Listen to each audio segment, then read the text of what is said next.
Move aside, Aladdin, we might have a new Disney live-action remake king, or should I say queen, in town with The Little Mermaid.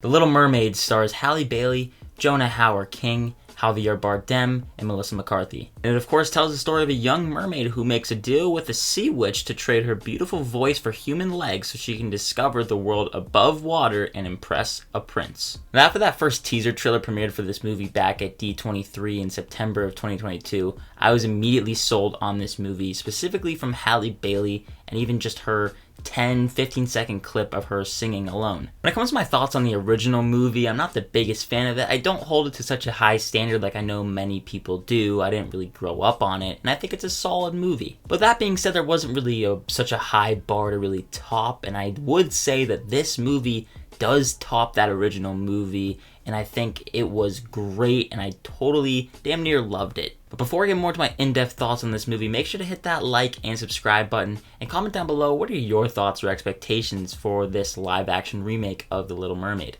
But let's keep talking about the movie. I will say that probably the biggest standout for me in this movie was the entire cast, but more specifically Halle Bailey, who is just a star in the making. With this movie, it really solidifies how much of a powerhouse of both a singer and an actress that she is. And she's fairly new to the scene. Her voice is angelic, and even when she's not even giving any lines of dialogue, she's able to convey all of her feelings to the audience just with facial emotions. And I feel like that really goes to show you how well of an actress she is, but also her counterpart, Jonah Hauer-King. His performance is most likely going to get overshadowed by just how great Halle Bailey is. He really surprised me here. After he had his first solo song about 30 or so minutes into the movie, I was hooked. He has a great voice as well. But also Hauer-King and Bailey both share really nice chemistry. You buy into their relationship, and they totally fit the ideal Prince Eric and Ariel that I think of when I think of the classic movie. Of course, you have Melissa McCarthy playing Ursula, and she's doing her usual stuff, but that's not to say that it's bad by any means. You can tell that she is clearly having fun on screen. I will say that I definitely do wish that the movie spent more time dedicated to the relationship between Ursula and King Triton, because without getting into spoilers,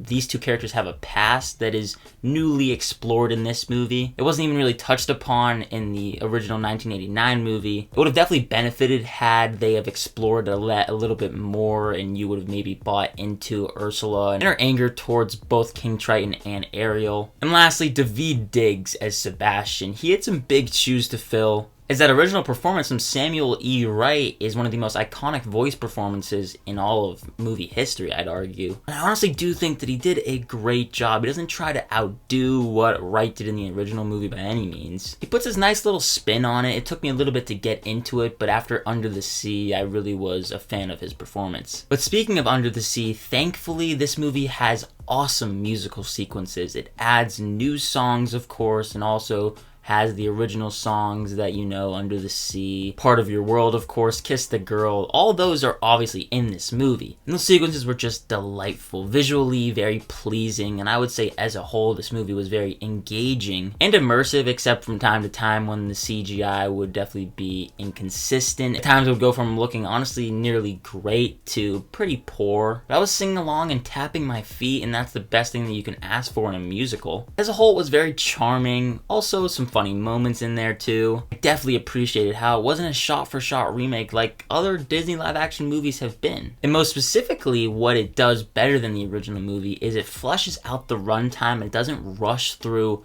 The best part about this movie, arguably, the romance between Ariel and Prince Eric. Story-wise, it is probably the best part about the movie because you really feel for the relationship.